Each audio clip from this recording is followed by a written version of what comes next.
analisando aqui também, quando você fala aqui da dificuldade da gente entender essa nova ordem, Thales, a gente vai contar com uma ajudinha nesse sentido, a ver se está dando para acompanhar a velocidade de tanto anúncio. Eu já convido aqui para participar com a gente o professor Leonardo Trevisan, para a gente amarrar essas pontas aqui, né, professor? Falando de uma frente, de uma guerra comercial, na nossa pauta a gente também vê ali um redesenho, de certa forma, do ponto de vista diplomático e organização de questão de segurança, com o Trump também interferindo e citando dos dois maiores conflitos que a gente tem hoje no mundo também acontecendo. Queria começar aqui te dando bom dia, mas já pedindo uma reflexão nesse sentido, de em que ponto a gente vai parar e se existe, de certa forma, aí, a possibilidade do mundo se redesenhar a ponto de não conseguir, não precisar mais depender tanto do Trump em si, se esse é o caminho que a gente vai seguir, professor. Um bom dia para o senhor. Bom dia, Natália, bom dia, Josias, bom dia, Thales, né? Bom dia a todos que nos escutam, né? Eu estava ouvindo o Josias e o Thales, né? E eu vou só complementar, né? Porque, de fato, sabe, Josias, você disse assim, olha, vai sentir no bolso o bolso do americano vai doer, né? A síntese do que você disse, olha, cuidado, hein? O bolso vai doer. O Thales completou, esse bolso, de alguma forma, vai provocar muito mais coisa, não é? Sabe, amigos, eu penso que talvez nós vamos ter que lembrar de uma fase do nosso ex-vice-presidente Marco Maciel. Olha que coisa curiosa, né? As consequências vêm depois, sabe? Parece brincadeira isso aí, mas não é não, né? As consequências vêm depois. No caso dos Estados Unidos, as consequências já chegaram, Josias. Isso é que é fascinante.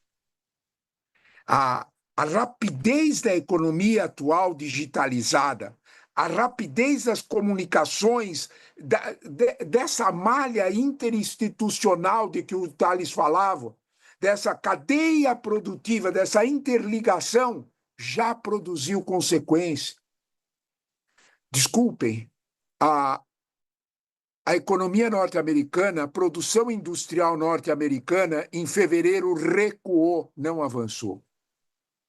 2, a ação o mercado acionário americano já deu a resposta ontem. Eu estou com os dados aqui.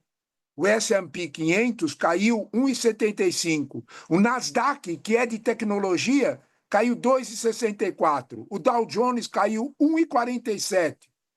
As ações da grande empresa Nvidia de chip caíram mais de 8%. Sabe o que é isso? É reação. É a percepção do que vocês dois falavam antes. As consequências já chegaram, não deu tempo. O Marco Maciel era de um tempo antigo, a de hoje é mais rápida. Ela já chegou. E ela chegou exatamente no tom que o porta-voz do Ministério das Relações Exteriores chinesas, que vocês acabaram de mostrar. A China não tem motivo algum para se intimidar. Sabe por quê? Porque em fevereiro a produção industrial chinesa voltou a crescer. É o contrário dos Estados Unidos. A resposta já está dada, meus amigos. Quando a gente olha para isso, a gente vê o fascinante que é a velocidade. Quando a gente fala de economia digitalizada, a gente tem que entender exatamente isso. A resposta já aconteceu. O bolso já vai doer. Hoje, dia 4, né, ele diz que vão entrar em ação as ações contra o México e contra o Canadá. Sabe o que vai acontecer? Depois de amanhã, eu não tenho nenhuma bola de cristal, a gasolina vai subir nos Estados Unidos. Sabe por quê? Porque vai taxar o petróleo que vem do Canadá em 10%. Vai taxar a energia elétrica que vem do Canadá, que é a hidroelétrica do Canadá, em outros 10%. Vai subir o preço de tudo. Qualquer um sabe que quando você mexe com energia, mexe o preço de tudo. É essa lógica em que as consequências já chegaram e elas vão se agravar. Quando a gente olha para isso, talvez a gente faça uma pergunta concreta e real. Trump não sabia disso? Trump não tem essa ideia? Ninguém o alertou disso? Talvez esta última frase tenha sido mais forte. Trump hoje não tem um ministério que dialoga. Ele tem um ministério que concorda com ele. Tem um ministério de áulicos. Não é um ministério de ministros. Todos precisam concordar com o rei. A Economist fez uma capa que é muito a resposta da nossa pergunta. O futuro rei, com o Trump de costa, com uma coroinha na cabeça. Será que é disso que os americanos precisam? Será que é disso que o mundo moderno, digitalizado, que dá essas respostas tão ágeis, precisa? Sabe, Natália, eu tenho a tua pergunta, eu acho que a resposta já chegou. E ela chegou de uma forma que vai preocupar o mundo todo. É exatamente o que disse o Tales, a guerra já começou. Ela não é militar, é evidente, ela, por enquanto, é comercial. Mas o Tales fez muito bem de lembrar que hoje, em uma guerra, e é por isso que a dissuasão nuclear existe, qualquer um tem capacidade de qualquer um das grandes potências de destruir o mundo várias vezes. Parece que só precisa uma, não é mesmo, meus amigos? É muito Agora, importante. professora, o custo para as grandes empresas já está se materializando nas cotações de bolsa e tal. O New York Times ouviu 100 empresas americanas, empresas que escoram ali os seus negócios em importações da China. Produzem de tudo ali, de cartão de felicitação até jogo de tabuleiro, calçado, cabide, porta-retrato, o diabo. E essas empresas, algumas delas estão pagando o custo adicional imposto pelo Trump, em vez de recair sobre os chineses, as empresas americanas estão cobrindo esse custo. Evidentemente, algumas disseram, o New York Times já estão tendo que repassar o custo, e, como o senhor diz, o custo já chegou ao bolso do americano. O que eu lhe pergunto é, este custo adicional que será suportado pela economia dos Estados Unidos é a força que pode deter o Donald Trump? A força que pode detê-lo, pode trazê-lo de volta à realidade, está dentro dos Estados Unidos? Ah, não há dúvida nenhuma. Josias, vamos prestar atenção no que disse o Tales. Sabe, a economia norte-americana é hoje aquela frase, sabe, José, aquela frase, a ideia não é minha não, viu? A ideia é do Thomas Friedman, estou só repetindo, tá? Honestidade intelectual, a ideia é dele, e a ideia é muito boa, né? Num artigo no New York Times de anteontem, né? A lógica que o Thomas Friedman dizia era bem clara, né? Para com a frase é a economia estúpido, não é mais essa frase. A frase certa ele pegou de um professor de Oxford, Rio Brocker. A frase é o ecossistema estúpido. É disso que nós estamos falando, Josias. É isso que você acabou de explicar. Né? A fábrica de cabide, a fábrica de... E vai até a fábrica de chip. Não para. Não existe hoje a lógica que o Thomas Friedman montou, que é pegando do professor de Oxford, é ótima. Hoje ninguém fabrica, ninguém, nem a Apple, nem a Samsung, ninguém fabrica um iPhone sozinho. A imagem é ótima. É isto. Ninguém fabrica um carro sozinho, ninguém fabrica cabide sozinho. Se alguém tem alguma dúvida sobre isso, pensa na vacina. A vacina que levaria 10 anos para ser feita para o coronavírus, ela levou menos de 4, 5 meses, porque era interligada às pesquisas. Se o vírus era ágil, a resposta era interligada. É disso que nós estamos falando. Não há mais nada na economia que seja isolado, não existe mais isso. Não é mais a economia estúpido, é o ecossistema estúpido. Quando nós olhamos para essa lógica, nós vemos o absurdo dessa realidade. A Trump tem uma cabeça montada, esse é o ponto central. Trump tem uma cabeça montada no final do século XIX, em que atitudes imperialistas eram possíveis, praticáveis e geravam resultado. Como é que você vai aplicar essas atitudes todas num país como a Arábia Saudita? Eu não estou nem falando de China. Pense em Indonésia. Pensa Brasil também. Brasil é a oitava economia do mundo. Nós temos uma relação importante nisso. Ah, professor, explica como é que funciona. É fácil explicar. Pensa aço. Pensa aço. Os Estados Unidos consomem tanto aço. Quando a gente fala de aço, nós estamos falando de tudo, hein? Quando eu falo de aço, nós estamos falando de carro, nós estamos falando de construção civil, nós estamos falando de panela. Bem simples. Né? Quando você fala aço, os Estados Unidos consomem tanto aço que eles precisam comprar 40% da demanda.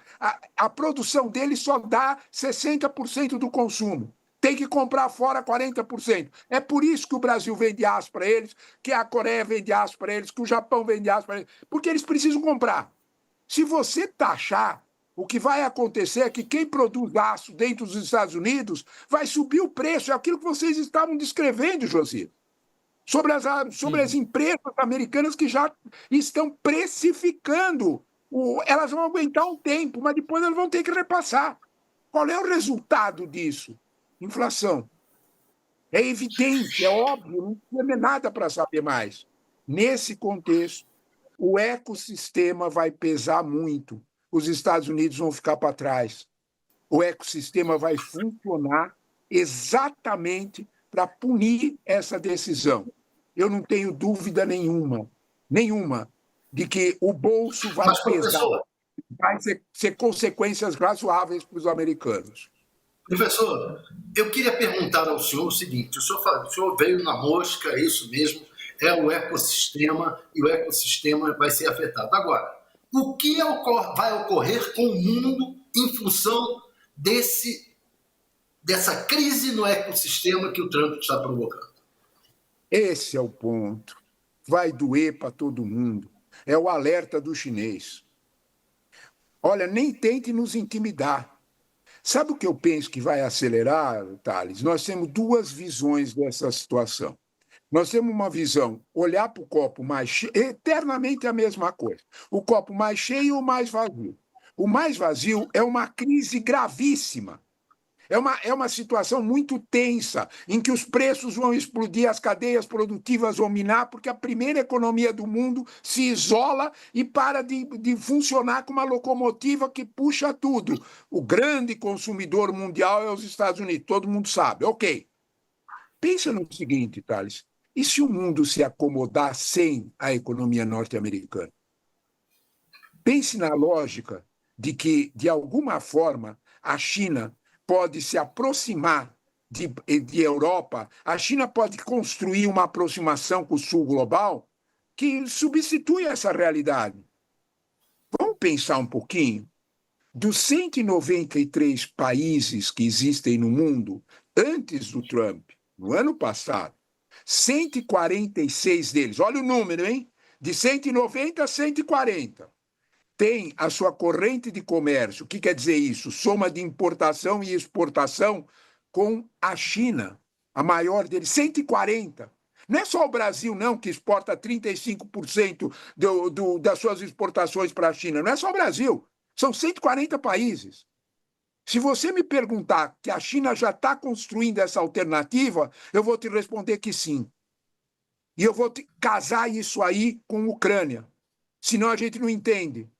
Não, atenção, não é o Putin que está usando o Trump. É o Trump que está usando o Putin para tentar manter na coleira a Europa. Porque a hora que isso acontecer, a hora que a Europa sentir que não tem como fazer, ela vai correr do lado para passar o acordo comercial que ela já tentou fazer com a China. É aí que muda o resultado da Segunda Guerra, Thales. Era aí que muda o resultado.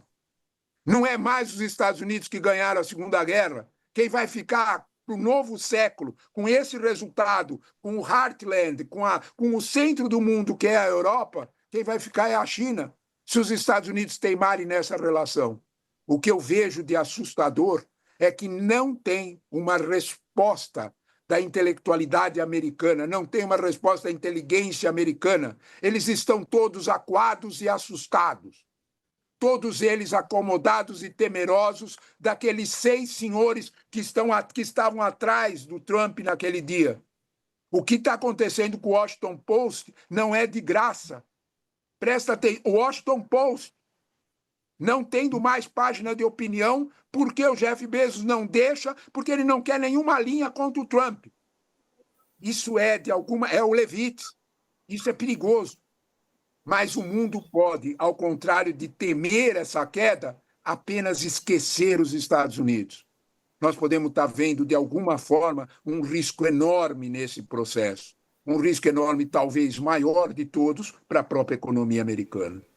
É muito importante sua fala, professor, para a gente ganhar a dimensão disso tudo. Nesse ponto do Washington Post, inclusive, tem uma coluna muito interessante do Juliano Speyer, hoje na Folha de São Paulo, falando, perguntando se virou ali um ponto de opinião de defesa do Trump 100%, mas dentro dessa lógica que o senhor explica aqui para a gente, dos Estados Unidos como um todo, entrando nessa lógica do Trump de não ter uma resposta para essa lógica dele de esticar ao máximo a corda, que a gente vê até na ênfase que o senhor dá aqui para essa análise, é muito preocupante o quanto o mundo está tendo noção disso. E eu queria entrar especificamente aqui num ponto que o senhor citava do aço, para tentar puxar a conversa um pouco aqui para o Brasil. A gente está falando dessas taxações em curso e existe também, no caso, a possibilidade em breve das discussões sobre a taxação do aço brasileiro, que é muito necessário lá para os Estados Unidos, e essa negociação não chegou a começar oficialmente ainda, né? Mas vai dar tempo de ter essa resposta. O Brasil vai entrar de vez também, no caso, nessas negociações, professor?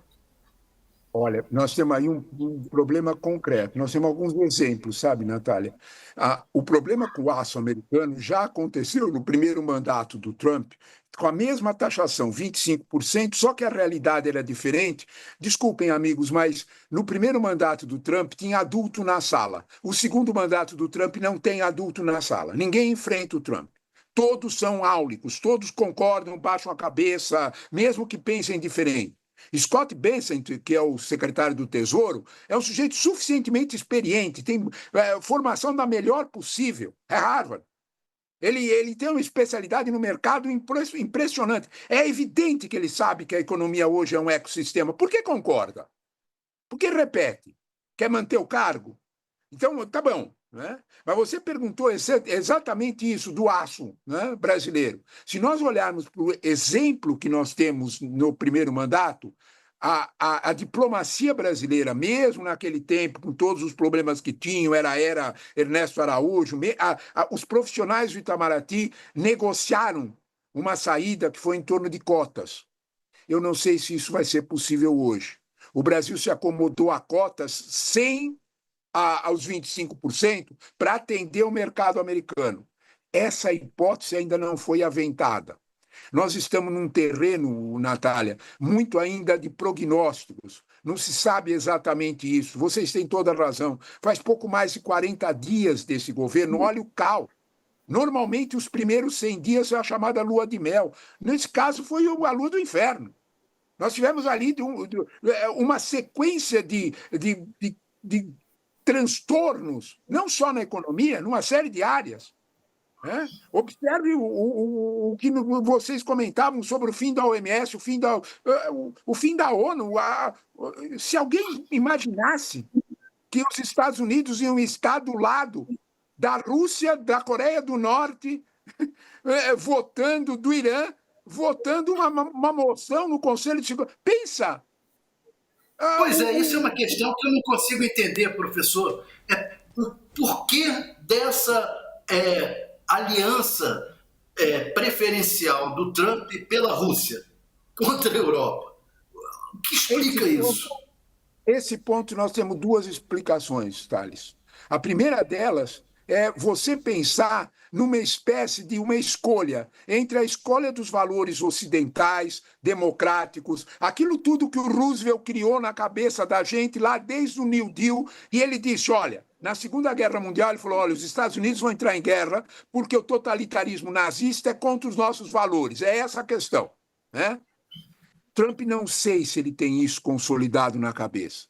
Talvez ele tenha consolidado na cabeça o outro lado, que seja muito mais alcançar seus objetivos, alcançar a vitória do mercado sobre o estado de bem-estar social, é uma lógica. Essa vitória do mercado sobre o estado de bem-estar social é muito mais fácil de alcançar com o pensamento autocrático e não com o pensamento democrático. Óbvio. Né? As ditaduras são sempre muito mais fáceis de impor soluções. Agora, quando nós colocamos, então tá bem, então Trump está indo para o lado da autocracia. Essa explicação resolve. Ela não resolve, porque ela não acomoda gestões geopolíticas. Como é que efetivamente Trump vai negociar? Porque a Rússia, vamos ser sinceros, né? A Rússia é o junior partner da China. A China tem um PIB de 19 trilhões. A Rússia tem um PIB menor que o Brasil, de menos de 2 trilhões. Quem manda em quem? É evidente. Então, o negócio não é com Rússia, não é usar o Putin, o negócio é negociar com o Trump. Ah, o Trump está fazendo isso para separar a Rússia da China. Desculpe, ele não é Kissinger. Ele está montando uma outra lógica completamente diferente. Tua pergunta é muito importante, Thales. O que move?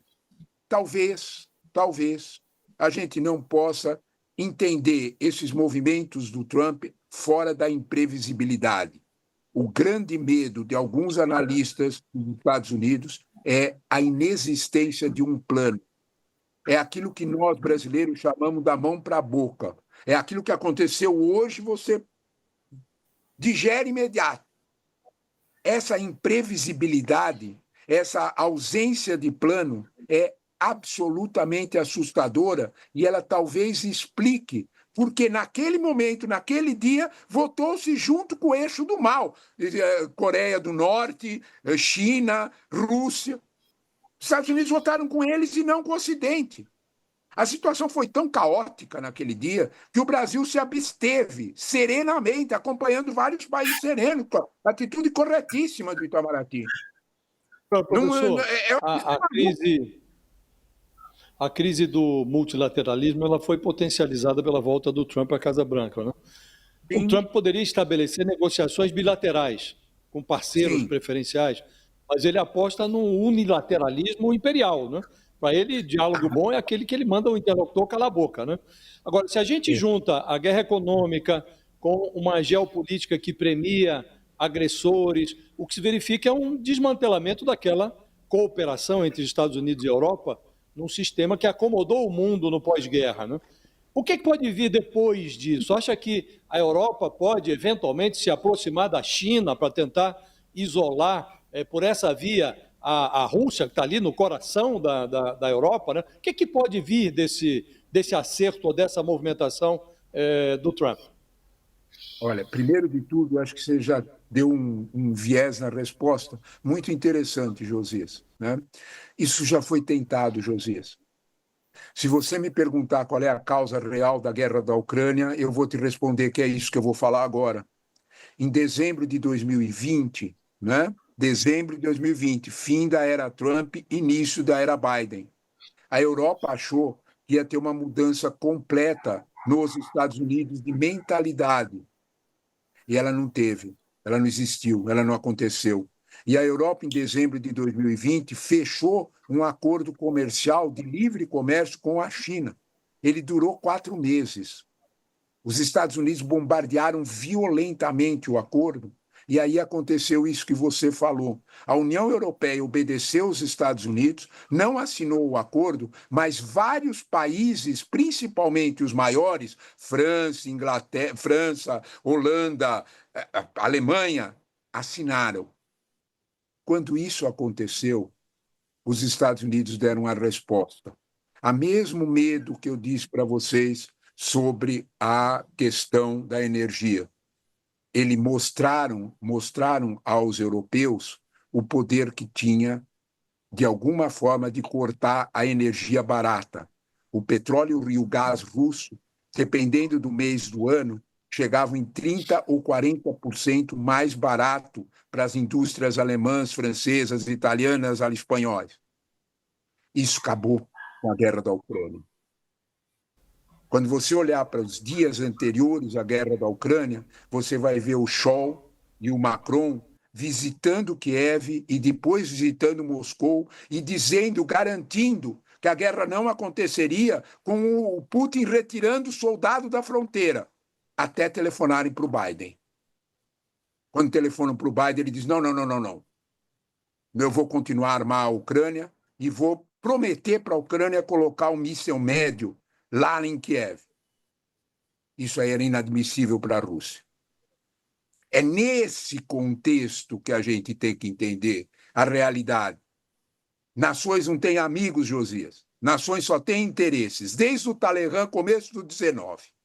Quando nós olhamos para isso aí, a gente observa com muita clareza o que você acaba de comentar. É bastante possível, sim, que a China aproveite a oportunidade e a Europa se concilie com a China mudando completamente os resultados da Segunda Guerra Mundial. O século XXI, no começo desse século, era chamado por vários analistas de o século asiático. Não há dúvida nenhuma que será mesmo. De alguma forma, quando a gente olha para isso, a gente tem uma ideia melhor desse movimento geopolítico que pode, de alguma forma, reorientar a economia mundial. Vamos voltar à pergunta da Natália. Isso é bom para o Brasil? Eu não sei, talvez seja. O Brasil tem uma tradição de não aceitar pertencer a um bloco. Ele sempre fez isso. Agora, atualmente, o Itamaraty foi muito sereno, não assinou a rota da seda da nova rota da seda com a China, não assinou acordos com o Biden, segurou. Continua segurando, dizendo, olha, para nós o nosso negócio é vender para os dois. Talvez a economia norte-americana isolada corte essa possibilidade. Nós estamos talvez vendo nascer um processo histórico novo. Nós estamos vendo nascer, não é só aquela lógica sul global, nós estamos vendo nascer uma alternativa de muito constante ao lado de um outro bloco de poder que não o bloco de poder americano e, curiosamente, por escolha deles. Eu chamo a atenção de que Stammer, primeiro-ministro inglês, avisou: a paz na Ucrânia não poderá ser feita sem os Estados Unidos. É verdade, é a pura verdade. A minha pergunta é: será que essa recomposição, os Estados Unidos vão ficar quietos com ela? Não vamos nos esquecer, meus amigos, daqui a menos de 2 anos tem eleição de midterm nos Estados Unidos. E tudo isso que nós estamos falando, a democracia pode vencer com uma surra imensa, porque o bolso vai doer. Isso que vocês comentaram, do ecossistema, aquilo que você falou, Thales, das empresas americanas, isso que a Bolsa já anunciou. A função de Bolsa é dizer o que vai acontecer. Ela não comprou o plano do Trump, que todo mundo esperava que ela comprasse. Ela está olhando as consequências. Veja o presidente da Ford, agora esqueci o nome dele. Veja o presidente da Ford avisando. Isso é uma loucura. A indústria americana não é isolada. É a mesma explicação do iPhone. Ninguém produz um iPhone sozinho hoje, esquece. Nem China produz o iPhone dele sozinho. É uma composição. Professor. É nesse processo que talvez esse mundo novo que está aparecendo tenha características completamente diferentes. Não é bom para ninguém que nós tenhamos uma escolha só. O mundo tem mais paz quando tem duas. Isso é historicamente determinado desde sempre. É muito impactante ouvir sua análise, professor. Eu ia até dar sequência aqui nessa costura que o senhor trouxe. Antes, eu vou só chamar um intervalo para quem está acompanhando a gente na TV, mas a gente segue aqui no YouTube. Estava bem impactada pela sua fala aqui, professor. Eu ia dar sequência costurando aqui com as questões da mobilização da Europa frente à discussão recente do Trump com o Zelensky, mas queria, dentro dessa sua última fala, pegar um pouco de expectativa para a fala que a gente vai ter, o discurso que vai ter do Trump no Congresso, né? O senhor que está cobrando tanto aqui uma resposta dos Estados Unidos, uma cobrança a esse fato todo que está acontecendo, essa mobilização toda que está acontecendo, as reações internas no país. O que a gente pode esperar do Congresso nesse sentido? Professor, existe alguma possibilidade de resposta a alguém que rebata, de certa forma, o que está vindo do Trump? Natália, você tocou num ponto central. Quer dizer que a esperança morreu? Durante 2 anos nós vamos ver o Trump fazer o que ele bem entende? Cuidado, não é bem assim. A Câmara norte-americana, ela tem, dependendo das novas eleições, apenas 2 votos a mais, né, dos republicanos tem mais 3 eleições que vão ter que ser feitas e 2 votos só. Então, portanto, a Câmara está praticamente empatada. Há domínio republicano? Há domínio do Trump? Mas ela está empatada. O Senado é diferente. Eu chamo a atenção que a disputa pela presidência do Senado americano,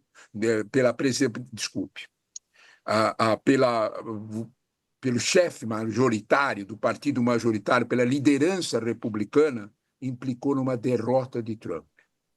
Trump queria um senador da Flórida. Mitchell McConnell, que é um senador muito poderoso, que era por 3 vezes o líder da maioria republicana, conseguiu ganhar. Joe Turner ganhou do candidato do Trump no Senado americano. Sabe por quê? Porque as eleições nos Estados Unidos para Senado são de 6 anos, então a renovação foi só de 1/3 agora, ela será de 2/3 na próxima. Mas os 2/3 que estavam ali de senadores eram senadores da velha cúpula republicana pré-Trump. Eles não têm medo do Trump. De alguma forma, a gente vê isso na dura sabatina de alguns dos ministros do Trump. Eu chamo a atenção porque aconteceu com o ministro da Defesa, com o secretário de Defesa, Pete Hegseth. Ele ficou empatado, 50 votos favoráveis a ele, 50 votos contrários. Quem decidiu foi o presidente do Senado, que era o o D. Vance. Foi ele que decidiu. Sabe por quê? Porque 2 senadoras, mulheres, como sempre as mulheres, tiveram uma coragem brutal e votaram contra. Sabe por quê? Professor, peço só um segundinho para a gente não ter a sua análise interrompida. A gente está voltando do nosso intervalo agora com toda a audiência na televisão e no YouTube. E o professor Trevisan explicando para a gente aqui as possibilidades de onde virá uma possibilidade de freio ou não para as medidas de Donald Trump, esse avanço de Donald Trump que a gente está vendo no momento aqui, a gente discutindo o ponto de vista econômico de Donald Trump, olhando ali de certa forma para o passado, para trazer essas questões de tarifa, estratégias, no caso, para a indústria. Professor, que estava falando agora sobre o posicionamento de J.D. Vance, nisso, professor, se puder seguir com a sua análise. O posicionamento de J.D. Vance, que decidiu, porque ele ia perder a nomeação do Peter Hegseth, porque atrás da nomeação do Peter Hegseth, do secretário da Defesa, está a poderosíssima indústria armamentista americana, que tem dúvidas sobre se ele é melhor, que lobby ele vai fazer. Essas 2 senadoras votaram por causa das decisões dele sobre mulheres, com ataques às mulheres, tirar as mulheres das Forças Armadas. As 2 senadoras. Há uma esperança, sim, no Senado americano de que haverá alguma resistência a medidas muito, vamos dizer, excessivas. Essa medida que vocês comentaram, que estavam comentando, que nós estávamos comentando ontem, né? Que tipo de ação o Trump pode fazer, que tipo de ação a sociedade americana pode reagir? Você me perguntou sobre o discurso de hoje do Congresso americano. A Fox News adiantou, que é a emissora ligada ao Trump, alguns pontos do discurso em que ele vai repetir, vamos usar uma expressão bem brasileira, mais do mesmo, em que ele vai reafirmar as tarifas, em que ele vai reafirmar que ele vai enfrentar o mundo, que os Estados Unidos vão se fechar. Em outras palavras, Natália, o discurso de hoje está mais ou menos apontado que ele não fará um discurso para a nação. Ele fará um discurso para a nação trumpiana. Ele fará um discurso para os seus eleitores. Ele fará um discurso para quem gosta dele. Cuidado, esse é o ponto. Se nós olharmos para isso aí, todas essas medidas, Thales,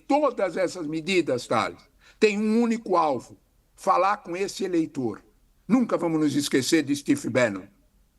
Faça 3 grandes alardes diários. Deixe a imprensa absolutamente atordoada. Ela não sabe quem cobrir. É isso que nós estamos vendo. Pense no quem está nos assistindo. Quem está nos assistindo diz, puxa, mas quanta coisa. Claro, nós comentamos tudo. Nós não conseguimos ter foco. É exatamente isso.